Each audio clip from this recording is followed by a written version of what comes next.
Primeiramente, cumprimento e agradeço a todas e a todos que possam vir a assistir a esta palestra. Eu estou aqui na biblioteca do Tattva Nirmanakaya, uma instituição de caráter esotérico e ocultista, que faz parte de uma organização maior, o Círculo Esotérico da Comunhão do Pensamento, para a qual estou gravando esta palestra. Hoje vamos falar justamente sobre a experiência espiritual. No nosso mundo contemporâneo, nós conhecemos as ciências universitárias e os seus grandes feitos, todos falando sobre as forças externas ao ser humano, as forças dos ventos, as forças da terra, como os terremotos ou os vulcões, as forças que movem os planetas, que sustentam o sistema solar, os universos, as galáxias, tantos e tantos feitos. A ciência, propriamente, desenvolveu esse método de observação, medição, criação de modelos explicativos. E tudo isso é de fundamental importância. Se nós pensarmos com calma e formos razoáveis, vamos compreender que, se observarmos uma única vez um fenômeno externo, vamos, talvez, propor alguma explicação para aquele fenômeno. Mas, se de outro lado observarmos continuamente, anotarmos nossas observações, vamos, provavelmente, a cada momento, encontrar uma possibilidade explicativa um pouco diferente. Compreenderemos, afinal, que a continuidade das observações vai aprimorando a nossa capacidade de percepção da realidade, aprofundando a noção de uma lei universal para o fenômeno que estamos observando. Também nesse ponto, temos algo muito importante para refletirmos. Quando chegamos a uma ideia como a lei da gravidade, como um fundamento de caráter universal, esse fundamento, ele se aplica ou se desdobra em uma série de adaptações. Por exemplo, quando pensamos a construção civil, não há dúvida que esta técnica, esta tecnologia, utiliza-se do conhecimento da gravidade e adapta tecnologicamente este conhecimento. Assim também, quando se constrói um avião, trata-se de mais uma adaptação tecnológica em função do conhecimento relativo à gravidade. A construção dos carros e uma série de outras coisas são adaptações deste mesmo princípio universal. Portanto, a ciência tem muitas coisas a nos oferecer, sobretudo a ideia de que a observação continuada e, sobretudo, a realização de experiências para comprovar essa observação continuada nos fornecem um conhecimento aprofundado. O que a espiritualidade vai nos propor de forma análoga é uma observação, mas para dentro de nós. Se existe externamente a força dos ventos, a força da luz do sol, dentro de nós existem também forças poderosíssimas. Se pensarmos o ser humano, sua sociedade, suas diversas sociedades, aliás, ao longo dos tempos, vamos observar que tudo começa dentro, tudo começa na subjetividade, no pensamento, na emoção. Se entendermos como exemplo um escultor, evidentemente, ele precisa ter um conteúdo interno que ele quer transformar em forma, fazendo então uma escultura na pedra, desbastando ali o metal ou algum outro material para chegar à realização última de sua obra. Um pintor também precisa processar dessa forma a sua obra. Primeiro ele tem que ter esta inspiração. Alguns vão dizer que a inspiração ocorre no momento e que o indivíduo deve, a partir daquele instante, buscar a sua realização. Outros compreenderão que a inspiração é um resultado de uma construção, de um desenvolvimento contínuo do indivíduo. Seja como for, é um processo que começa e se desenvolve dentro, internamente. Portanto, o ser humano que modifica a realidade, que constrói obras, que escreve livros, que compõe músicas, justamente opera todas essas realizações a partir de motivações internas. Se, por exemplo, uma pessoa escolhe fazer um curso universitário de matemática, ou filosofia, ou física, ou biologia, essas distintas preferências começam dentro. Tudo começa dentro. Pode-se discutir, por exemplo, o que é a subjetividade humana, o que são pensamentos e emoções. Talvez, de um ponto de vista mais pragmático, mais cotidiano, possamos falar sobre pensamento e emoção. Mas se alguém nos perguntar o que efetivamente, qual é o fundamento universal do pensamento, qual é o fundamento da emoção, talvez não saibamos dizer com propriedade. Aí, então, faz-se necessário realizar este ideal da ciência, como uma observação deste mundo interno, uma percepção de como essas coisas ocorrem. A observação tem esse complemento essencial que é a experiência.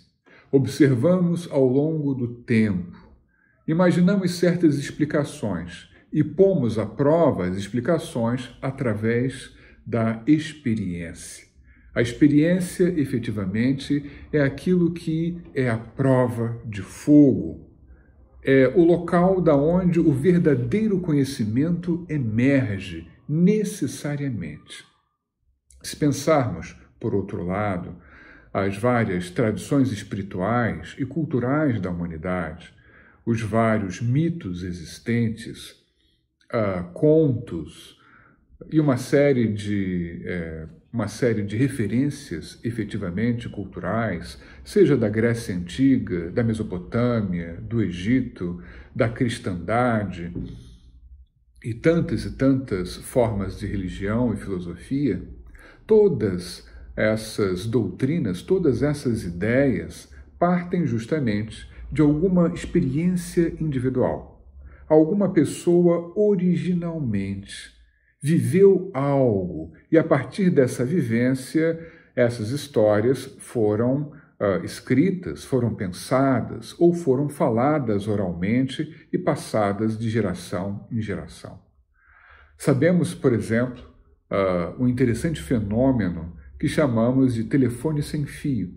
Muitas pessoas devem ter vivenciado em escolas ou em brincadeiras com a sua vizinhança, onde reúnem-se várias pessoas, conta-se uma história para uma primeira pessoa, e essa primeira pessoa vai contar para uma segunda, que vai contar para uma terceira, para uma quarta e para uma quinta.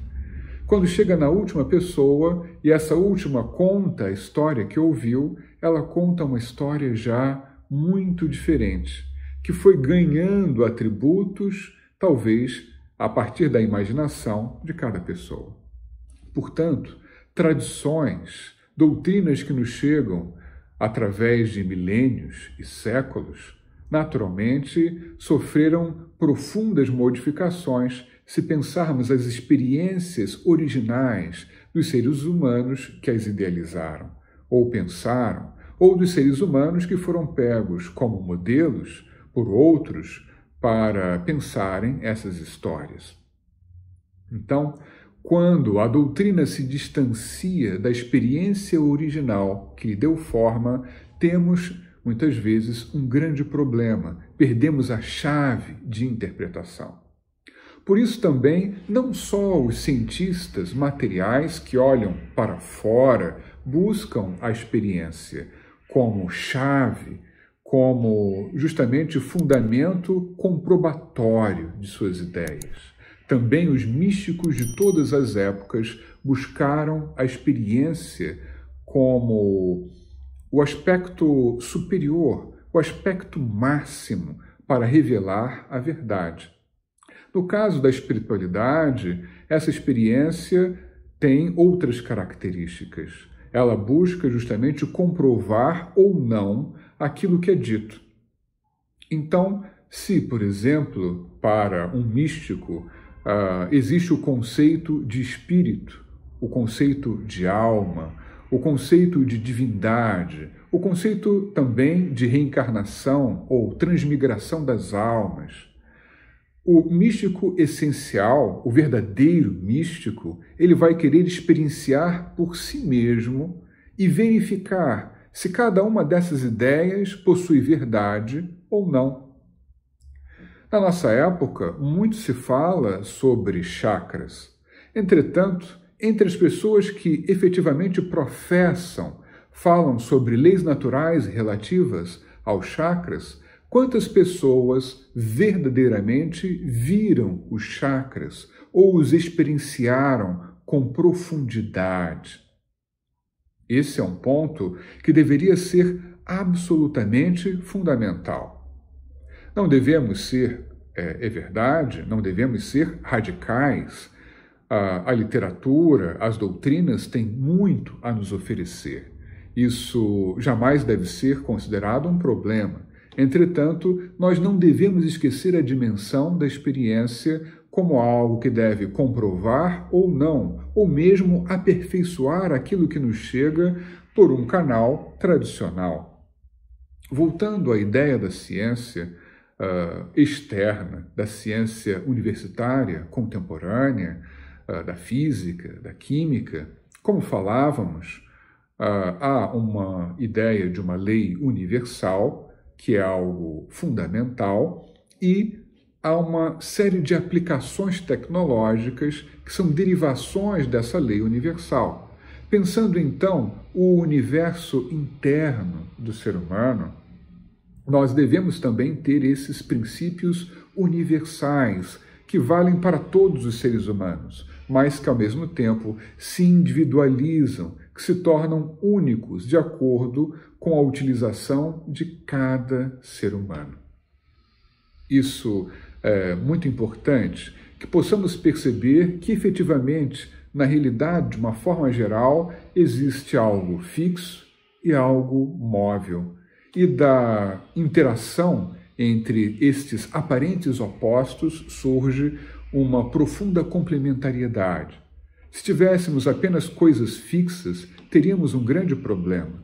Se tivéssemos apenas doutrinas imutáveis, seríamos apenas autômatos repetindo estas doutrinas. Precisamos, então, ter a noção de que, sim, há muito valor nas doutrinas, nas ideias espirituais, nas crenças, de uma forma geral, naquilo que nos é dito pelos que vieram antes de nós. Mesmo se pensarmos a ciência de um ponto de vista materialista, sem querer colocar um tom negativo nesse materialista, também, quando uma pessoa ouve uma ideia sobre o funcionamento de uma certa lei natural, enquanto essa pessoa não verificou por si mesma, não fez a experiência, ela está também acreditando. Trata-se, nesse momento, de uma crença. Agora, quando a pessoa passa a experimentar e a comprovar a realidade em função da experiência daquela ideia, aí sim tudo muda. Então, quando falamos sobre experiência espiritual, estamos falando sobre uma necessidade muito grande em nossa época.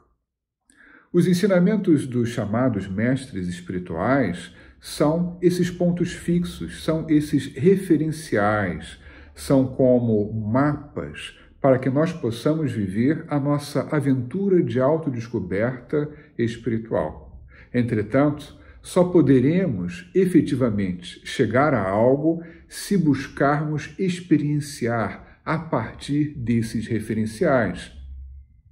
Essas ideias propostas pelos mestres nos dão, talvez, segurança, entendendo um caminho que devemos seguir em detrimento de outro. Mas só quando nós nos movimentarmos efetivamente, é que poderemos compreender, inclusive melhor, o que os mestres estão propriamente propondo. O verdadeiro mestre, então, jamais irá nos colocar numa posição de dependência. Nós precisamos nos tornar independentes, no sentido de desenvolver o nosso próprio discernimento, a nossa própria capacidade de compreensão da realidade. Se fizermos algo porque outra pessoa nos disse que é certo, isso não está completo. Por outro lado, se fizermos algo porque nós descobrimos, pela nossa experiência, pelo nosso discernimento, pelo nosso esforço, que é certo, aí sim atingimos algo mais profundo. A experiência espiritual, essa ideia, vai ainda mais fundo. Esse observar-se nos leva a procurar entender o que nós somos, a responder essa pergunta essencial que é o ocultismo, o homem oculto ao próprio homem, o ser humano oculto ao próprio ser humano, o que está dentro de nós e não conhecemos. Então, quando pegamos um dos nossos mestres na tradição do Tattva Nirmanakaya, na tradição do círculo esotérico da comunhão do pensamento e dos vários tattvas que existem filiados ao círculo esotérico, temos um grande mestre hindu, um grande místico hindu, vou colocar aqui a imagem dele para vocês, o Swami Vivekananda. Aqui temos na nossa biblioteca esse belo quadro do Swami Vivekananda jovem. E o Swami Vivekananda nos fala mesmo sobre a importância da experiência, que toda forma de espiritualidade, como falávamos também antes, nasceu de uma experiência e que, portanto, se nós quisermos nos espiritualizar, precisamos viver a nossa própria experiência, não dependendo do que outros falam. Nesse sentido, nós não somos propriamente dogmáticos. Nós oferecemos certas ideias e recomendações através dessas outras pessoas que antes de nós trilharam esse caminho espiritual e propomos que cada um busque verificar por si mesmo o valor dessas ideias. Aí está o lado absolutamente saudável dessa proposta, que não quer de forma alguma prender através de uma dependência as pessoas, mas libertá-las. Muitas vezes nós nos prendemos a uma série de ideias que nos foram propostas, seja na nossa formação familiar ou social, e não nos demos a possibilidade de verificar a realidade ou irrealidade dessas ideias. Sabemos que na história da humanidade muito ocorreu nesse sentido. Em certas civilizações se acreditava que a Terra era chata e que, ao olharmos para o horizonte, para os oceanos, por exemplo, haviam abismos com feras que devorariam quem lá fossem, ou coisas parecidas. Em muitas épocas, acreditar que a Terra era uma esfera era algo absolutamente revolucionário. Não há necessariamente uma linearidade na evolução do pensamento do ser humano, num sentido talvez mais humano e racional, pois na Grécia Antiga haviam pensadores que compreendiam que a Terra era uma esfera. No pitagorismo nós temos crenças que reportam que a Terra girava em torno de um fogo central. Isso lá atrás. Pitagorismo é uma crença que remonta a algo como 600, 700, 800 a.C. na Grécia. Justamente, então percebemos que ali havia uma profunda intuição, pelo menos, sobre o funcionamento do sistema solar. Entretanto, em outras épocas posteriores a essa, se acreditava justamente no contrário, de que a Terra era o centro, de que o Sol girava em torno da Terra, e não só o Sol, como todo o universo. Sabemos como isto são ideias. E são ideias que, uma vez postas para a pessoa, penetram na sua mentalidade. E a pessoa tem a tendência a repetir estas formas de crença, sem procurar verificar a sua realidade. Vemos, então, que o que o nosso mestre Swami Vivekananda nos propõe, dizendo que na base de toda religiosidade, de toda espiritualidade, há algum indivíduo que experienciou aquilo e propagou, deu início àquelas ideias. Justamente percebemos que aí há algo profundamente libertador e realmente maravilhoso do ponto de vista humano. Talvez algumas pessoas objetassem dizendo: olha, Moisés, Jesus, Cristo foram seres de uma estatura espiritual extraordinária e por isso puderam ter as experiências que tiveram. Entretanto, nós podemos colocar de um outro ponto de vista. Quando pensamos uma pessoa ao longo de várias idades, a criança, o adolescente, o adulto, a pessoa mais madura, em cada uma dessas fases da existência, a pessoa provavelmente terá uma compreensão diferente da vida, que vai se modificando. A criança tem uma certa capacidade de compreensão, o adolescente já tem uma capacidade mais ampliada, o adulto mais ainda. Assim, uma mesma ideia que é dada para a criança, como a ideia de Deus, será compreendida de uma forma pela criança, será compreendida de outra pelo adolescente e ainda de outra forma pela pessoa mais amadurecida. De tal forma que a experiência espiritual, ela serve, na verdade, a qualquer indivíduo. Não importa o quanto esse indivíduo conheça, o quanto tenha lido, o quanto tenha vivido. Ele absorverá o conteúdo apropriado à sua capacidade naquele momento. Num outro momento, ele pode ampliar, tendo novamente a experiência espiritual, ampliando a sua compreensão. Então, não há um problema se nós nos considerarmos humildes no momento. Nós teremos a experiência e o esclarecimento apropriado ao nosso momento. O ponto essencial é que compreendamos a importância de fomentarmos essa experiência.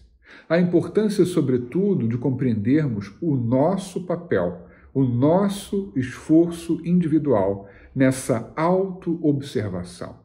A ciência de nós mesmos, o conhecimento de nós mesmos virá através dessa autoobservação, que devemos fazer de forma metódica. Podemos nos observar, descobrir alguma curiosidade do nosso comportamento, mas se não formos metódicos e irmos comparando o que vai acontecendo, talvez não venhamos a aproveitar com profundidade máxima esse método. Entretanto, quando começamos a entender certos padrões de comportamento, estamos entrando, por assim dizer, dentro de nós mesmos, dentro da nossa subjetividade, dentro da raiz das nossas ações, daquilo que nos mobiliza a realizar em nossas vidas. E aí sim poderemos colocar certas questões, como: o que são pensamentos e emoções e, sobretudo, se podemos modificar os pensamentos e as emoções de tal forma a otimizarmos a nossa vida, o que é absolutamente fundamental. Então, estamos falando de uma proposta de ciência sobre nós mesmos, que deve ser construída individualmente. Não é possível, por exemplo, a um mestre espiritual, por maior que ele seja, transferir a sua elevação espiritual, o seu mérito espiritual para um outro indivíduo. É possível apenas que o mestre induza, de alguma forma, nos mostre aquilo que talvez tenha um grande valor para pararmos e pensarmos sobre aquele tema.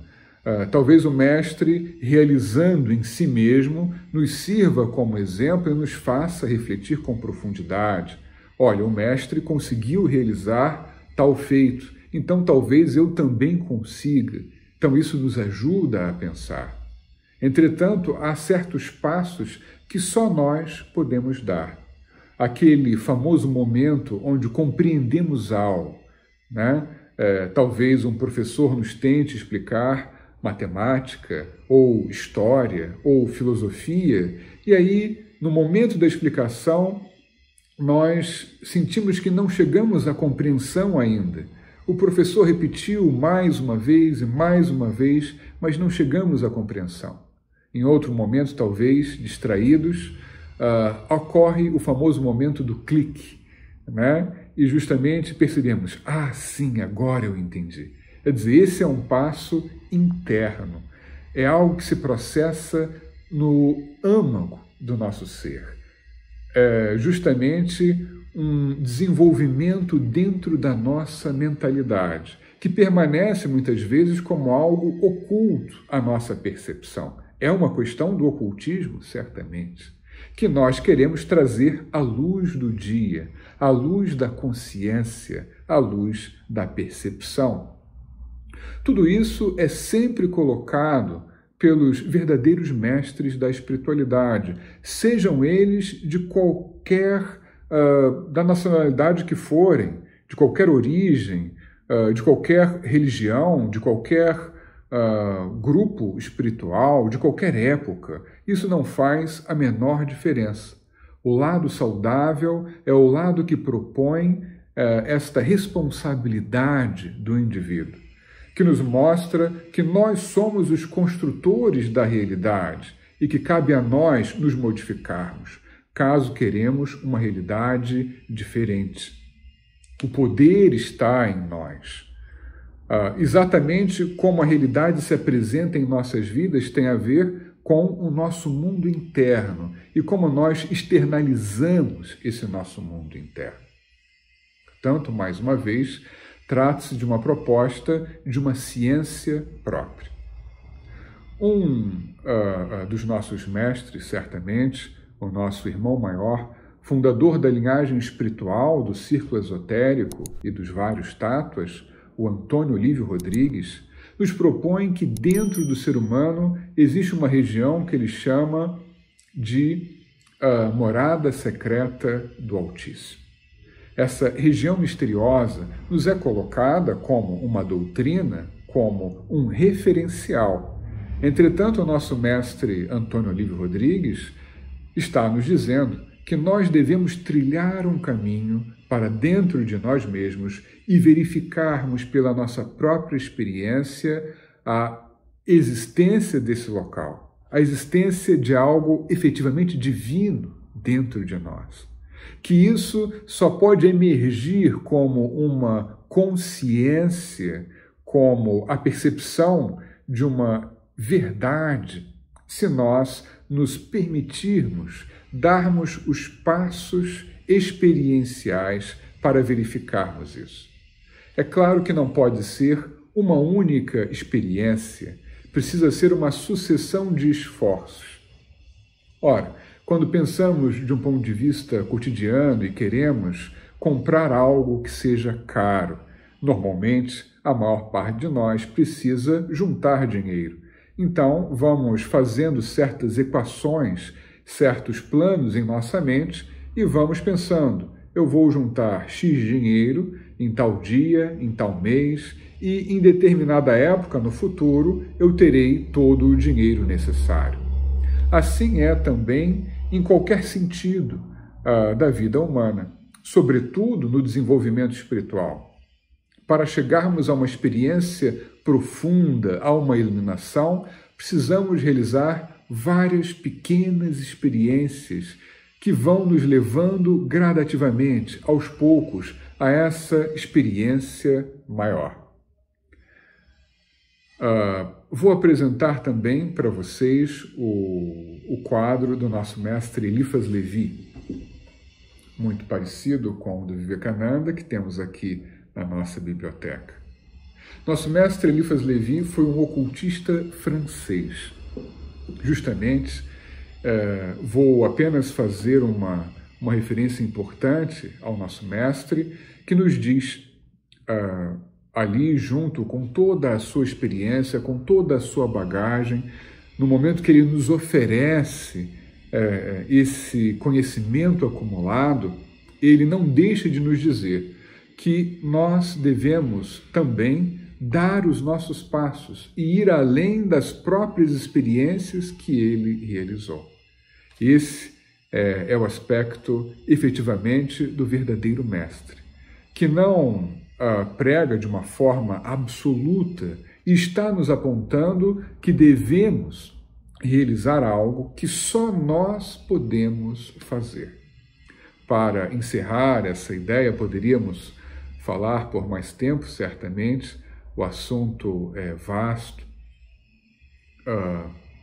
Outro dos nossos mestres, o Prentice Mulford, vai nos dizer precisamente que se queremos aprender um assunto específico, deveríamos tentar desenvolver esse assunto, ao menos por algum tempo, individualmente, sem a ajuda de manuais, sem a ajuda de professores. Que nesse esforço próprio, para tentar extrair de dentro de nós algo sobre este assunto que queremos aprender, que ao fazermos esse esforço, podemos trazer algo de dentro de nós próprio, como uma contribuição própria. Ou seja, se nós apenas dessemos ouvidos às tradições existentes no mundo, se nós apenas aceitarmos as ideias propostas, os manuais diversos que existem, nós poderíamos estar deixando de lado algo próprio, uma contribuição própria. Quem sabe não existe dentro de cada um de nós, da minha pessoa, da sua pessoa, quem sabe não exista uma nova ciência, quem sabe não exista uma nova religião, uma nova ideia que venha a mudar a face da Terra, ou, quem sabe, não esteja latente ali um belo quadro que fará a diferença para alguma pessoa que venha a o observar. Mas tudo isso só virá à tona se nós dermos a chance, a verdadeira experiência espiritual, que é algo único, que é algo que nos torna efetivamente algo precioso nessa infinidade que é o universo no qual vivemos. Bem, caríssimos, a todas e a todos que assistiram até agora essa palestra, mais uma vez agradecemos e cumprimentamos. Esperamos que essas palavras possam trazer, sobretudo, questões interessantes, possam fazer pensar e refletir. Convidamos a todos aqui no Rio de Janeiro, que venham nos visitar no Tato Nirmanakaya, que venham se aventurar em nossa biblioteca com tantos volumes interessantes e misteriosos para os nossos estudos. São tantas aventuras, tantas ideias que podem nos levar a infinitas autodescobertas. Incentivamos a todos que possam ir também à nossa sede do Círculo Esotérico em São Paulo, assim como a todos os tatos espalhados pelo Brasil que trabalham continuamente para despertar o ser humano nesse processo de descoberta de si mesmo, de sua própria responsabilidade e de sua capacidade, sobretudo, de ser feliz ao construir corretamente a si mesmo com os seus materiais internos, seus pensamentos e suas emoções. Muito obrigado a todas e a todos.